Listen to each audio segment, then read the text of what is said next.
Hello વિદ્યાર્થી મિત્રો, હું ઝહેરા લાખાણી. છેલ્લા 15 વર્ષ કરતાં વધારે વર્ષોથી હું શિક્ષણ જગત સાથે સંકળાયેલી છું. પરીક્ષાને જ્યારે બહુ થોડા દિવસો બાકી હોય ત્યારે પરીક્ષાની તૈયારી કેવી રીતે કરવી એનો હું તમારી માટે સરસ રોડમેપ લઈને આવી છું. તો ચાલો તૈયાર થઈ જાઓ પેન અને પેપર લઈને, અને મહત્ત્વના મુદ્દા તમારા નોટમાં ટપકાવતા જાઓ. વિદ્યાર્થીઓ, સફળતા માત્ર નસીબથી નથી મળતી, 3 Pથી મળે છે: પ્લાનિંગ, પ્રેઝન્ટેશન એન્ડ પ્રિપરેશન. પણ એની પહેલાં એક વાત કન્ફર્મ કરી લો કે આ પરીક્ષા જે છે એ તમારા માટે કોઈ ફિયર ટેસ્ટ નથી. તમારા માટે અત્યાર સુધી રેગ્યુલર એફર્ટ્સનું રિઝલ્ટ ટેસ્ટ માત્ર છે. તમારે એક વાત મતલબ કે ગોલ નક્કી કરો. એ ગોલમાં તમે તમારી પોતાની જાતને કહો કે હું આ એક્ઝામમાં બેસ્ટ પ્રિપરેશન કરીશ અને હું મારું બેસ્ટ આપીશ. વિદ્યાર્થી મિત્રો, પોતાની જાતને કરેલા પ્રોમિસ તમને ક્યારેક ક્યારેક બહુ સરસ રિઝલ્ટ આપતા હોય છે. કન્સિસ્ટન્સી બીટ્સ મોટિવેશન આવે છે અને જાય છે, પણ રૂટીન જે છે એ રહે છે. વિદ્યાર્થી મિત્રો, એક્ઝામ જેમ જેમ નજીક આવે છે તેમ વિદ્યાર્થીઓ કન્ફ્યુઝ થતા જાય છે. કયો વિષય પહેલાં પકડીએ? ગુજરાતી પકડીએ, ગણિત પકડીએ, વિજ્ઞાન પકડીએ, સમાજ વિદ્યા પકડીએ.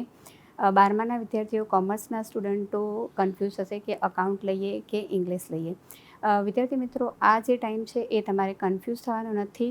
જૂના જે પ્રશ્નપત્રો છે એનું સ્ટડી કરો. એમાંથી જે રિપીટેડલી પૂછાઈ ગયેલા પ્રશ્નો હોય અને જે ચેપ્ટરને વધારે વેટેજ આપવામાં આવ્યું હોય તે સબ્જેક્ટને પહેલાં પકડો અને પછી ઓછા વેટેજવાળા માર્ક્સ તરફ આગળ વધો. તો ચાલો હવે જોઈએ કે તમે તમારું રૂટીન જે છે એ કેવી રીતે સેટ કરશો. તો તમારું રૂટીન છે એ તમારે 3 ભાગમાં વહેંચવાનું છે. સૌથી પહેલાં 1.5 કલાક તમારે ગણિત વિષય કરવાનો છે, એટલે કે તમારા ન્યુમેરિકલ્સ કરવાના છે. એના પછી 10 મિનિટનો બ્રેક લેવાનો છે. આ 10 મિનિટના બ્રેકમાં પાણી પીવો, જ્યુસ પીવો અથવા તો ડ્રાયફ્રૂટ્સ ખાઓ. પણ હા, મોબાઈલ નથી પકડવાનો, કેમ કે મોબાઈલ હાથમાં લેશો તો તમારા 2 થી 3 કલાક એ મોબાઈલ જ ખાઈ જશે. એના પછી તમારે બીજા 1.5 કલાક ભણવાનું છે. એ 1.5 કલાકમાં તમારે ગઈકાલે કરેલું રિવિઝન જે છે એ કરવાનું છે. આ રિવિઝનમાં છેલ્લા 20 મિનિટ મહત્ત્વના સૂત્રો, ફોર્મ્યુલા કે ઇમ્પોર્ટન્સ લાગતા ટૉપિક છે એને રિવાઇઝ કરો. હું તમને રિવિઝન કેવી રીતે કરવું એની બહુ સરસ 3 ટ્રીક આપું છું. એક તો એ છે કે આંખો બંધ કરો, બુક બંધ કરો અને તમે જે ગઈકાલે યાદ કર્યું હતું એને પોતાની જાત સાથે વાતો કરો અને રિવિઝન કરો. નંબર 2, તમારો કોઈ ફ્રેન્ડ્સ, મમ્મી હોય, મમ્મીને પકડશો તો મમ્મી બહુ ખુશ થઈ જશે અને એમાંથી 2 ફાયદા થશે કે મમ્મી ખુશ પણ થશે અને મમ્મીને લાગશે કે મારો લાલો છે એ બહુ સરસ મહેનત કરે છે. ત્રીજું, મિરરની સામે ઊભા રહો, અરીસાની સામે ઊભા રહો અને સામે જે દેખાય છે એટલે કે તમે પોતે એને તમે એ જ વસ્તુ રિવાઇઝ કરો, એક્સપ્લેન કરો એને. મિત્રો, આ જે રિવિઝન વર્ક્સ છે તમારા માટે ચક્રવૃદ્ધિ વ્યાજ જેવું કામ કરશે. જેમ વ્યાજનું વ્યાજ મળે તો બહુ ગમે, એમ આ રિવિઝન વર્ક તમારા માટે તમારા માર્ક્સ જે છે એ ડબલ કરશે. વિદ્યાર્થી મિત્રો, એના પછી આવીએ આપણે કે તમે તમારા હેલ્થનું મેનેજમેન્ટ કેવી રીતે કરશો. તો 7 થી 8 કલાકની ઊંઘ તમારું મેમરી વધારશે. વધારેમાં વધારે પાણી પીવો, તમારું ફોકસ વધારશે અને મોબાઈલથી દૂર રહો, તમારા માર્ક્સ વધારશે. રોજ 10 થી 15 મિનિટ વોક કરો, ચાલો, ઊંડા શ્વાસ લો અને ખાસ તો પોતાની જાતને પોઝિટિવ ઇન્ફોર્મેશન આપો કે હા, મેં અત્યાર સુધી બહુ જ મહેનત કરી છે અને yes, I can do it. Now આપણે જઈએ કે એક્ઝામના 24 કલાક પહેલાં.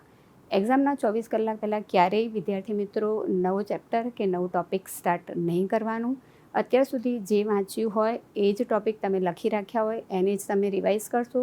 સૂત્રો, વ્યાખ્યાઓ જે છે એ ટૉપિક છે એને જ તમે રિવિઝન કરો અને તમારી પરીક્ષા માટે થઈને તમારું હોલ ટિકિટ, તમારું કંપાસ બોક્સ, જ્યોમેટ્રી બોક્સ અને કોમર્સના સ્ટુડન્ટ કેલ્ક્યુલેટર અને મોટી સ્કેલ. અને હા, તમે અત્યાર સુધી આખા વર્ષ દરમિયાન જે પેન તમે યુઝ કરી છે એ જ પેન ખરીદજો અને લાવજો. અને નવી પેન સ્ટાર્ટ કરશો તો તમે એક્ઝામ વખતે એ પેનને ગ્રીપ આવવામાં વાર લાગશે, તો અગેન તમારું ટેન્શન વધશે. બીજું, એક્ઝામ હોલમાં અડધો કલાક પહેલાં પહોંચો. એક્ઝામિનર જ્યારે તમને પ્રશ્નપત્ર હાથમાં આપે ત્યારે સૌથી પહેલાં તો ઊંડા શ્વાસ લો અને પછી 2 થી 3 વાર પ્રશ્નપત્રને વાંચો અને પછી ઓછામાં ઓછા માર્ક્સ એટલે કે બિલકુલ ઇઝી ક્વેશ્ચન્સથી શરૂઆત કરો એટલે કે MCQ છે, 1 માર્કર છે, એનાથી શરૂઆત કરો અને પછી 2, 3 અને 4 માર્ક્સ તરફ આગળ વધો. થિયરીના પ્રશ્નોના જવાબ કેવી રીતે લખશો? તો થિયરીના પ્રશ્નોના જવાબને 3 પાર્ટમાં ડિવાઈડ કરશો. સૌથી પહેલાં તો જે ડેફિનેશન છે, વ્યાખ્યા છે, એ લખશો. એના પછી 3 થી 4 મુદ્દા લખશો અને અગત્યના મુદ્દા નીચે અંડરલાઇન કરશો અને એના પછી 3 થી 4 એક્ઝામ્પલ અથવા તો જ્યાં આકૃતિની જરૂર હોય આકૃતિ દોરીને એને જવાબને તમે સરસ રીતે રિપ્રેઝન્ટ કરી શકો છો. ગણિતના દાખલા કેવી રીતે ગણશો? તો ગણિતના દાખલામાં પહેલાં તો ક્વેશ્ચનમાંથી વેલ્યુ શોધો, પછી એ વેલ્યુ તમે સૂત્રમાં મૂકો અને 3 થી 4 સ્ટેપમાં એ તમારા જવાબનો સોલ્યુશન લાવો અને એના પછી જવાબ જે છે એમાં બોક્સ કરવાનું બિલકુલ નહીં ભૂલતા. કોમર્સના વિદ્યાર્થીઓ અકાઉન્ટન્સીમાં બધા જેટલા પણ જરૂરી છે બધા અકાઉન્ટ્સ દોરો. એ અકાઉન્ટ્સમાં હેડિંગ મારવાનું નહીં ભૂલતા. નીચે બેલેન્સ લખીને અકાઉન્ટને ક્લોઝ કરવાનું પણ જરાક પણ નહીં ભૂલતા. વિદ્યાર્થીઓ એવું સમજે છે કે અમે ડાયરેક્ટ આન્સર લઈ આવ્યા તો અમને પૂરેપૂરા માર્ક્સ મળશે. ના વિદ્યાર્થીઓ, તમને પૂરેપૂરા સ્ટેપના જ માર્ક્સ મળશે અને આ માર્ક્સ તમારા વધશે. વિદ્યાર્થીઓના પેરેન્ટ્સને મારી આ રિક્વેસ્ટ છે કે વિદ્યાર્થીઓને સપોર્ટ આપો, સ્ટ્રેસ નહીં. ઘરનું વાતાવરણ જંગ જેવું ક્રિએટ ના કરો, એકદમ કૂલ હળવું વાતાવરણ રાખશો તો તમારા બાળકો બેસ્ટ પરફોર્મન્સ કરી શકશે. વિદ્યાર્થીઓ સ્માર્ટ બનો, બેસ્ટ બનો. All the best.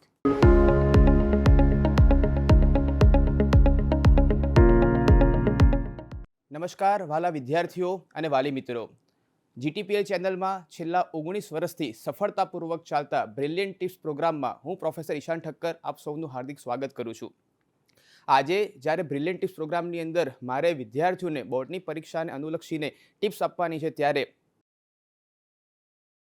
સૌથી પહેલાં મારે વિદ્યાર્થીઓને એ વાત કહેવી છે કે વિદ્યાર્થીઓ, તમારી પરીક્ષા અને તમારું જીવન બંને અલગ અલગ વસ્તુઓ છે.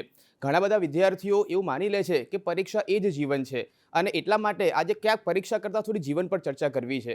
સૌપ્રથમ તો આ પ્રોગ્રામ નિહાળતા દરેક વિદ્યાર્થી અને વાલીને મારે આભાર વ્યક્ત કરવો છે કે તમે આર્ટિફિશિયલ ઇન્ટેલિજન્સના જમાનામાં પણ હ્યુમન ઇન્ટેલિજન્સ પર વિશ્વાસ રાખ્યો છે અને તમે અલગ અલગ નિષ્ણાતોને ટીવી પર નિહાળી રહ્યા છો. આ ખરેખર તમારા માટે બિરદાનીય કાર્ય કહેવાય કે તમે અમારા હ્યુમન્સ પર વિશ્વાસ રાખ્યો, કેમ કે આજે કંઈક નાની મોટી પણ ઘટના ઘટે છે તો આપણે આર્ટિફિશિયલ ઇન્ટેલિજન્સ પર વધારે વિશ્વાસ કરીએ છીએ. શા માટે વાત કરી રહ્યો છું વિદ્યાર્થીઓ?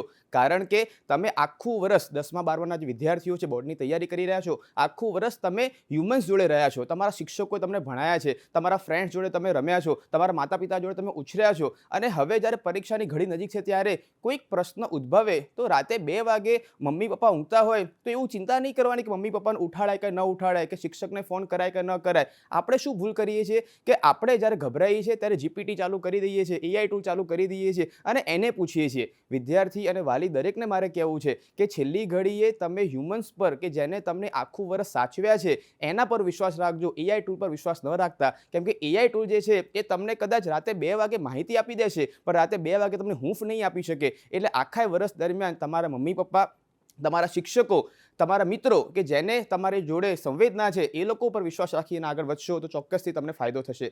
બીજી વાત મારે તમને ખાસ એ કરવી છે કે પરીક્ષા અને જીવન, સૌથી મોટી ભૂલ જો વિદ્યાર્થી અને વાલી કરતા હોય તો એ છે કે પરીક્ષાને જ જીવન માની લે છે. મારે બહુ તમને નિવેદનથી વાત કરવી છે આ રહી કે પરીક્ષા અને જીવન બંને અલગ અલગ છે. આપણે જીવનની અંદર ઘણી બધી પરીક્ષા આવશે પરંતુ એક જ પરીક્ષા જે છે એ જીવન નથી. હું તમને એક સામાન્ય ઉદાહરણથી વાત કરીને સમજાવું તો જ્યારે ભારત દેશ આઝાદ થયો 1947માં, ત્યારે ભારત દેશના દરેક વ્યક્તિનું સરેરાશ આયુષ્ય લગભગ 30 થી 32 વર્ષનું હતું. આજે જ્યારે આપણે 2026માં છીએ અને 47માં આપણે 100 વર્ષ પૂરા કરવા જઈ રહ્યા છીએ આઝાદીના, ત્યારે 2026માં ભારતના સરેરાશ આયુષ્યની તમે વાત કરો તો 72 વર્ષનું આયુષ્ય આપણે જીવવાના છીએ. એટલે અંગ્રેજીમાં કહેવત છે, life is long, pace it well. જીવન જે છે ઘણું લાંબુ છે, સહેજ પણ ઉતાવળ કરવાની જરૂર નથી. એવી હાય ન કરશો કે પરીક્ષા છેલ્લી પરીક્ષા છે, હવે શું થશે, હવે શું નહીં થાય, એની સહેજ પણ ચિંતા તમારે કરવાની આવતી નથી. બીજું, ઘણા બધા વિદ્યાર્થીઓ એવું કહેતા હોય છે, ઘણા બધા લોકો એવું સાંભળતા હોય છે કે મારે તો 40 વર્ષે રિટાયર થઈ જવું છે. અરે ભાઈ, શું કામ 40 વર્ષે રિટાયર થઈ જવું છે? 72 વર્ષનું જીવન તો ભગવાને આપણને આપ્યું જ છે. છેલ્લા શ્વાસ સુધી આપણે જો સારું સ્વાસ્થ્ય હશે તો આપણે સારું કમાઈ શકવાના છીએ, સારું જીવી શકવાના છીએ. અને તમે જો સક્સેસફુલ માણસોના ઉદાહરણ જોશો તો જાણશો કે મોટા ભાગના જે સક્સેસફુલ પર્સન છે એ 40 વર્ષે જ પોતાના જીવનમાં સફળતા મેળવે છે. એન્ટરપ્રેન્યોરની આપણે વાત કરીએ તો 40 વર્ષે જ એ લોકો સારું કમાતા થતા હોય છે. એટલે સહેજ પણ ઉતાવળ કરવાની જરૂર હોતી નથી. આ સાથે મારે તમને બીજું ઉદાહરણ પણ આપવું છે કે જેમ મેં તમને વાત કરી કે પરીક્ષા અને જીવન અલગ અલગ છે, એમ કેરિયર અને જીવન પણ અલગ અલગ છે. આપણે એવું માની લઈએ છીએ કે career is equal to life, પણ એવું નથી. લાઈફમાં જો આપણે હેલ્ધી હોઈશું, આપણા વિચારો સારા હશે તો કેરિયર સારું બનશે જ બનશે, પણ કેરિયર સારું હશે તો અને તો જ લાઈફ સારી બનશે એવું આપણે બિલકુલ માનવાની જરૂર નથી. એટલે આ બંને વસ્તુ મારે વિદ્યાર્થી અને વાલીને ખાસ કહેવી હતી. સાથે સાથે મારે તમને ઉદાહરણ આપવું છે કે હવે જ્યારે પરીક્ષાના 15-20 દિવસ બાકી છે ત્યારે તમે શું કન્ઝ્યુમ કરો છો એ વધારે ઇમ્પોર્ટન્ટ છે. શા માટે? એક વર્ષ તમે ઘણી બધી વસ્તુ કન્ઝ્યુમ કરી છે, પણ છેલ્લા 15-20 દિવસનું કન્ઝમ્પશન અગત્યનું છે. કન્ઝમ્પશનમાં ચોખ્ખી હવાની વાત આવી જાય, ચોખ્ખા પાણીની વાત આવી જાય, ચોખ્ખા ખોરાકની વાત આવી જાય, જેની ટેક કેર તમારા પેરેન્ટ્સ તમારા માટે કરવાના છે. પરંતુ ચોખ્ખું કન્ટેન્ટ આપણે લઈએ. આ ડિજિટલ યુગમાં જ્યારે આપણે સ્માર્ટફોન યુઝ કરીએ છીએ, ન્યૂઝપેપર વાંચીએ છીએ, સોશિયલ મીડિયા જોઈ રહ્યા છીએ, ત્યારે ચોખ્ખું કન્ટેન્ટ, હેલ્ધી કન્ટેન્ટ આપણા અંદર ઉતરે. આંખ કાન બધું જ ખુલ્લું છે ત્યારે આપણે એવું પોતાની અંદર ઉતારીએ કે જે આપણને ડિસ્ટર્બ ન કરે. મારે બહુ એક વાત કહેવી છે તમને કે જો પેટમાં કંઈ ખરાબ પડ્યું હશે ને તો કુદરતી રીતે તે સાફ થઈ જશે, પરંતુ મગજમાં કંઈ નેગેટિવ વિચાર આવશે ને તો તેને સાફ કરવામાં વર્ષો વીતી જતા હોય છે. એટલે દરેક વિદ્યાર્થીને વિનંતી છે કે હવે પછીના દિવસોમાં જ્યારે પરીક્ષા માથે છે ત્યારે એવું કોઈ પણ કન્ટેન્ટ પોતાના મગજમાં ન ઉતારતા કે જે તમારી અંદર તમારા જીવનમાં નેગેટિવ થોટ્સ લાવવાનું કામ કરે. હવે આ બે વાત થઈ. હવે મારે તમને જે વાત કરવી છે એ કન્ઝમ્પશન. તમે સારો ખોરાક, કેમ કે પરીક્ષાની અંદર તબિયત સારી હશે, સારું પાણી પીધેલું હશે, આપણી શરીરમાં સ્વસ્થતા હશે, આપણું તન ચોખ્ખું હશે, આપણું મન ચોખ્ખું હશે, તો પરીક્ષામાં આપણે ધાર્યું પરિણામ જે છે એ લાવી શકવાના છીએ. ત્રીજી વાત મારે તમને કરવી છે ફોમોની, ફિયર ઓફ મિસિંગ આઉટની. ઘણા બધા વિદ્યાર્થીઓને છેલ્લા 15 દિવસમાં એવું હોય કે મારાથી આ છૂટી ગયું, મારાથી આ છૂટી ગયું, મારાથી આ છૂટી ગયું. વિદ્યાર્થીઓને નમ્ર વિનંતી છે કે કોઈ પણ જાતનો ફોમો ન રાખશો. તમે કર્યું છે, ઇનફ કર્યું છે, એનું રિવિઝન કરો. અને જો તમને ફોમો લાગતો હોય, ફિયર ઓફ મિસિંગ આઉટ લાગતું હોય, તો તમે પ્રાણાયામ કરો, તો તમે યોગ કરો. યોગ અને પ્રાણાયામ તમને ફોમો સામે લડવામાં ખૂબ જ મદદરૂપ સાબિત થશે. અને અંતિમ વાત મારે તમને કરવી છે કે જે રીતે તમે આખા વર્ષની અંદર પરીક્ષા આપવા માટે જાઓ છો ત્યારે આકૃતિ દોરતી વખતે તમે એ જ પેન્સિલનો ઉપયોગ કરો છો જેની ધાર તમે કાઢી છે, તમે એ જ પેનનો ઉપયોગ કરો છો જે પેનથી તમે પ્રેક્ટિસ કરી છે, તમે છેલ્લી ઘડીએ કોઈ થોટ બદલતા નથી. એવી જ રીતે તમે છેલ્લી મુમેન્ટ પર કંઈ નવું ટ્રાય કરવા માટે પ્રયત્ન ન કરશો. જે વિષય તમારો પાવરફુલ છે એ પાવરફુલ છે, એને વધારે સારો પ્રયત્ન કરીને સારા માર્ક લાવવા માટે કવર કરો. જે વિષયમાં ખબર છે કે ક્યાંક કચાશ છે તો ત્યાં 2 માર્ક ખબર છે કે ઓછા આવવાના છે, તો એ 2 માર્કને કવર કરવા માટે સારા વિષયની અંદર 2 માર્ક વધારે લાવી દેવાના. છેલ્લે સરેરાશ તો જળવાઈ રહેવું જોઈએ, પરંતુ જે વિષય કાચો છે એનો વિચાર કરીએ કે અહીંયા આગળ માર્ક કપાઈ જશે, અહીંયા માર્ક કપાઈ જશે, તો એ તો નથી જ આવવાના. પણ એના ચિંતામાં જે વિષય સારો હતો ત્યાં પણ માર્ક ગુમાવી દઈશું. એટલે એનું પણ આપણે ખાસ ધ્યાન રાખવાનું છે. અને આ બધી જ વાતની અંતે મારે તમને કહેવું છે કે કોઈ પણ પરીક્ષા હોય એમાં સફળતા ત્યારે જ મળે જ્યારે પુરુષાર્થ અને પ્રાર્થના બંનેનો સરવાળો ભેગો થાય. એવું કહેવાય કે પુરુષાર્થ વત્તા પ્રાર્થના ઇઝ ઇક્વલ ટુ સફળતા. તમે આખા વર્ષ દરમિયાન ખૂબ સારી મહેનત કરી છે, એના પર વિશ્વાસ રાખજો. તમે જે ઈષ્ટદેવમાં માનતા હો એને પ્રાર્થના કરજો કે હે પ્રભુ, હે ભગવાન, અમને સદબુદ્ધિ આપ, અમને શક્તિ આપ અને અમને પરીક્ષાની અંદર સારા માર્ક આવે. એવી પ્રાર્થના સાથે તમે પરીક્ષા આપશો તો આ બંને વસ્તુનો સરવાળો તમને ચોક્કસથી આ પરીક્ષામાં પણ સફળતા અપાવશે અને જીવનમાં પણ સફળતા અપાવશે. તો આ સાથે હું મારી વાતને વિરામ આપું છું અને ગણપત યુનિવર્સિટી પરિવાર તરફથી હું પ્રોફેસર ઈશાન ઠક્કર આપ સર્વે વિદ્યાર્થીઓને ધોરણ 10 અને 12ની પરીક્ષાઓ માટે શુભકામનાઓ આપું છું. Thank you.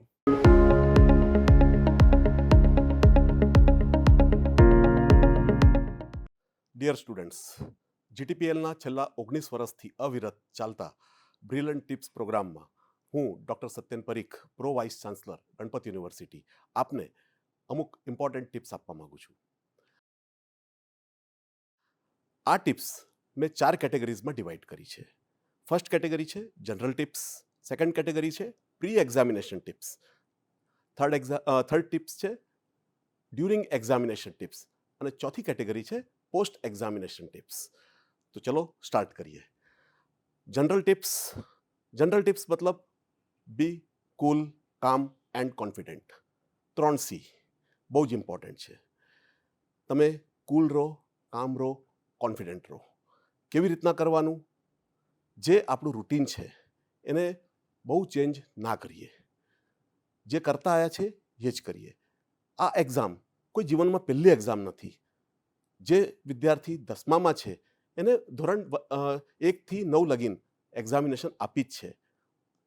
At the same time આ બોર્ડની એક્ઝામ છે જે કદાચ 10મા અને 12માના વિદ્યાર્થીઓ આપે છે, તો એમાં કંઈ બહુ વધારે પરિવર્તન નથી. એટલે નિશ્ચિંત રહો, શાંત રહો. સાથે આપણે જ્યારે સવારે ઉઠીએ તો ઊંઘ પૂરી થવી જરૂરી છે. ઊંઘ પૂરી થાય તો મગજ જે છે એમાં ઓક્સિજન પૂરતો હોય, તમે સારી રીતના કોન્સન્ટ્રેશન કરી શકો. એટલા માટે જ ઊંઘ પૂરી લો અને સાથે સાથે આપણે જે છે આપણા ઉપર વિશ્વાસ રાખો, શાંત રહો, વિશ્વાસ રાખો. આહાર એ રીતના લઈએ જે શુદ્ધ સાત્વિક હોય. આપણે કોઈ નવો એક્સપેરિમેન્ટ ના કરીએ. દાખલા તરીકે શિયાળામાં આપણે આઈસ્ક્રીમ ખાઈએ રાતે, ઘણીવાર એવું થાય છે ગળું પકડાઈ જાય અને એના પછી એના લીધે આપણે જે છે 3-4 દિવસ એનાથી ડિસ્ટર્બ થઈએ. આપણે જ્યારે સ્ટડી કરતા હોઈએ તો એમાં જે છે કોન્સન્ટ્રેશન લોસ થાય. એટલા માટે નવો એક્સપેરિમેન્ટ ના કરીએ, શુદ્ધ સાત્વિક ઘરનું ખાવાનું ખાઈએ, જેનાથી આપણે શાંતિથી આપણી પરીક્ષાની પ્રિપરેશન કન્ટિન્યુમાં કરી શકીએ. ત્રીજું, કોઈ પણ જગ્યાએ ઓવર કોન્ફિડન્ટ ના થઈએ. એવું ના થવું જોઈએ કે જેનાથી આપણે પરીક્ષાની પ્રિપરેશન થઈ ગઈ છે છોડી દઈએ. કન્ટિન્યુઅસ ઇમ્પ્રુવમેન્ટનો સ્કોપ હંમેશા રહે છે. તો એ વસ્તુને આપણે ધ્યાન રાખીએ. હવે પ્રી એક્ઝામિનેશન ટિપ્સ. એક્ઝામ પહેલાં શું કરવાનું? એક્ઝામ પહેલાં સૌથી પહેલાં મેપિંગ કરવાનું છે. કઈ વસ્તુ કેવી રીતના પ્રિપેર કરવાની છે. એક્ઝામની બ્લુપ્રિન્ટ અવેલેબલ હોય છે, જેની અંદર ડિટેલ હોય છે કયા ટોપિકને કેટલા માર્ક્સ આપવામાં આવશે, પ્રશ્નો કેવી રીતના પૂછાશે. એ બ્લુપ્રિન્ટનું આપણે સ્ટડી કરીએ. સાથે જે ટોપિક્સ છે એમાં આપણું એક મેપિંગ કરીએ કે આ ટોપિક મારો સ્ટ્રોંગ છે, આ એવરેજ છે, આ વીક છે.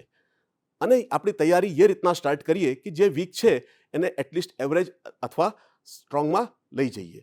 ઓવરઓલ આપણે પરફોર્મ કરવાનું છે. એટલે આ મેપિંગ બ્લુપ્રિન્ટ સાથે બેચ કરીએ અને આપણે તૈયારી કરીએ. એટ ધ સેમ ટાઈમ જ્યારે તૈયારી પૂરી થઈ જાય, ઘણા વિદ્યાર્થીઓની તૈયારી પૂરી થઈ ગઈ હશે, કેમ કે આજે ઘણી બધી કોમ્પિટિટિવ એક્ઝામ્સ પણ છે. સાયન્સના વિદ્યાર્થી જેઈ અથવા નીટની તૈયારી કરે છે. કોન્ટેન્ટ સેમ છે, ફોર્મેટ ડિફરન્ટ છે. Exam format is very much important. કેવી રીતના ફોર્મેટ છે એ જોઈએ, એનું જૂના પેપર્સ લઈએ, એને આપણે જે છે સોલ્વ કરીએ. દરેક એક્ઝામમાં એક્ઝામિનરની એક્સપેક્ટેશન અલગ હોય છે. દાખલા તરીકે જેઈ અથવા નીટની તૈયારી કરો ત્યારે આપણે એ જોવાની જરૂર નથી કે આ ક્વેશ્ચનનો જવાબ કેવી રીતના આવ્યો. જવાબ આવે, ઝડપી આવે, એ ઇમ્પોર્ટન્ટ છે. જ્યારે બોર્ડની એક્ઝામમાં જવાબ ડિટેલમાં આવે, એક એક સ્ટેપ હોય, દરેકના માર્ક્સ હોય છે. તો એ ફોર્મેટ પ્રમાણે આપણે તૈયારી કરવાની છે. જ્યારે તમે સોલ્વ કરો તો એને એનાલિસિસ કરવામાં એનાથી ડબલ સમય આપો અને ચેક કરો કે આ એક્ઝામિનર્સના એક્સપેક્ટેશન પ્રમાણે કેટલા ટકા ઉતરે છે. જ્યાં ઇમ્પ્રુવમેન્ટ કરવાનું છે એને ધ્યાન રાખો, ફરીથી સોલ્વ કરો. આ કરશો તો નિશ્ચિત રૂપે તમે જે છે કન્ટિન્યુઅસ ઇમ્પ્રુવમેન્ટ કરી શકશો. ફર્ધર જ્યારે એક્ઝામિનેશન માટે આપણે જતા હોઈએ, સેન્ટર આવી ગયું, તો બેટર છે કે આપણે પહેલાં એ સેન્ટરને જોઈ આવીએ. સેમ ટાઈમમાં દાખલા તરીકે તમારો સમય સવારનો 11 વાગ્યાનો છે, તો આપણે જે છે 11 વાગ્યાના અડધો કલાક પહેલાં પહોંચવાની તૈયારી સાથે આપણે એકવાર ત્યાં સેન્ટરમાં વિઝિટ કરી આવીએ. આપણે ગૂગલના ભરોસે છેલ્લા દિવસે ના રહીએ. ઘણીવાર એવું થાય કે એના લીધે આપણે સમય પર પહોંચીએ અથવા સમયથી લેટ પહોંચીએ અને આપણે જે છે માનસિક રૂપથી વિચલિત થઈ શકીએ છીએ. તો એ વસ્તુને કમ્પ્લીટલી અવોઇડ કરવી છે. ઘણીવાર ટ્રાફિક પ્લસ માઇનસ હોઈ શકે, ઘણીવાર આપણે જે છે વ્હીકલ અથવા તમારે કોઈ બીજી કોઈ સમસ્યા આવી શકે છે. તો એના માટે અડધો કલાકનો ગાળો રાખવો ખૂબ જ જરૂરી છે. એના સિવાય પ્રી એક્ઝામિનેશનમાં આપણે એક કિટ પહેલાંથી તૈયાર રાખીએ, જેની અંદર જે જે વસ્તુઓની જરૂર છે. દાખલા તરીકે કોઈ એક્ઝામમાં આધાર કાર્ડની જરૂર છે, તો એ આધાર કાર્ડની કોપી એ કિટમાં પહેલાંથી રાખેલી હોય. પેન, પેન્સિલ જે તમે યુઝ કરતા હોય એ જ પેન પેન્સિલની એક સેપરેટ કિટ આપણે તૈયાર હોય, જે આપણે રેગ્યુલરમાં યુઝ ના કરીએ એટલે છેલ્લા દિવસે એ ધ્યાન રાખવાની જરૂર નથી કે આ કિટમાં વસ્તુઓ પૂરી છે કે નહીં. કિટ ઉઠાવી આપણો ટાઈમ આપણે જે છે બચાવી શકીએ છીએ. આપણે શાંત રહેવા માટે એક્ઝામના દિવસમાં તમે કદાચ વિશ્વાસ કરતા હો તો દહીં ખાતા હો, જે માતા પિતાને પ્રણામ કરતા હોય, ઈશ્વરને પ્રણામ કરતા હોય, એ વસ્તુ પૂરું કરીને ઘરેથી નીકળવાનું, જેનાથી આપણો કોન્ફિડન્સ જે છે એ કન્ટિન્યુ રહે છે. એના સિવાય હવે ડ્યુરિંગ એક્ઝામિનેશન કઈ ટિપ્સ જરૂરી છે? ડ્યુરિંગ એક્ઝામિનેશનમાં એ છે કે જ્યારે એક્ઝામ આપતા હોઈએ ઘણીવાર એવું થતું હોય છે કે પ્રશ્નપત્ર ટોપિક્સ તો સેમ છે, કોન્ટેન્ટ સેમ છે, પ્રશ્નને ફેરવીને પૂછ્યું, તમે કન્ફ્યુઝ થઈ શકો છો. 2 મિનિટ શાંતિ રાખો, ઊંડા શ્વાસ લો, વધારે ઓક્સિજન લો, જરૂર પડે તો પાણી લો, અને પછી આપણે એ વિચારીએ કે આ પ્રશ્નમાં મને શું આવડે છે અને જે મને આવડે છે એને કેવી રીતના પ્રસ્તુત કરું કે આ પ્રશ્નનો જવાબ સારામાં સારી રીતના લખી શકું. કઈ જગ્યાએ ડાયગ્રામ બનાવું, કયા પોઈન્ટ્સ ઇમ્પોર્ટન્ટ છે એ કવર કરું, અને પછી 30 સેકન્ડની પ્લાનિંગ પછી પ્રશ્નને સોલ્વ કરવાનું સ્ટાર્ટ કરીએ. એનાથી પ્રશ્ન સારી રીતના સોલ્વ કરી શકાશે. વધારે ટફ ક્વેશ્ચન હોય 2 મિનિટ શાંતિથી આપણે જે છે વિચારીએ કે આ પ્રશ્ન જે છે ખબર નથી પડતી તો વિચારીએ કે કયા ટોપિકનો છે, આ ટોપિકમાં કઈ કઈ વસ્તુ પેરીફેરીમાં છે, અને એનાથી એનો જવાબ આપણે શોધવાનો પ્રયત્ન કરીએ. આ કરીશું અને સાથે સાથે હંમેશા એ પ્રયત્ન કરીએ કે જે સીમિત સમય છે એમાં 100% આપણે પેપર અટેમ્પ્ટ કરીએ, જેનાથી મેક્સિમમ માર્ક્સ આપણે સ્કોર કરવાની આપણે પોસિબિલિટી હોય. સચિન તેંડુલકરની જેમ હંમેશા એ પ્રશ્નથી શરૂઆત કરીએ જ્યાં આપણે કોન્ફિડન્સ છે, જ્યાં આપણે ચોક્કો અથવા છક્કો મારી શકીએ છીએ. એનાથી તમારી સ્ટાર્ટિંગ સારી થશે અને તમારો કોન્ફિડન્સ જે છે એ પણ સારો થશે, અને at the same time at the time of evaluation જ્યારે આપણે નિરીક્ષક એને તપાસશે તો એ પણ તમારી સારી ઇમેજ બનાવશે, એનો ઇમ્પેક્ટ આગળના પ્રશ્નોમાં પણ તમને જવાબમાં પણ મળશે. એટલે હંમેશા સ્ટાર્ટિંગ સારી કરવાની. આ વસ્તુઓ ધ્યાન રાખવાની છે જ્યારે આપણે પરીક્ષા દરમિયાન આપણે પ્રશ્નપત્ર સોલ્વ કરી રહ્યા છે. હવે પ્રશ્નપત્ર પતી ગયું, એના પછી શું? એના પછી બીજું પ્રશ્નપત્ર હોય. ઘણીવાર એવું થાય છે કે પ્રશ્નપત્ર પત્યું, બહાર નીકળીને બધા મિત્રો કલાક લગીને ડિસ્કશન કરતું હોય છે કે ભાઈ આ પ્રશ્નમાં તે શું કર્યું, આ પ્રશ્નમાં તે શું કર્યું, અને ઘણીવાર એવું થાય કે પેલા એનાથી આપણને એવું લાગે કે મેં ખોટું કર્યું અને આપણો કોન્ફિડન્સ તમારે જે ડગી જાય. એટલા માટે કોઈ દિવસ પરીક્ષા દરમિયાન આપણે વિશ્લેષણ નહીં કરવાનું.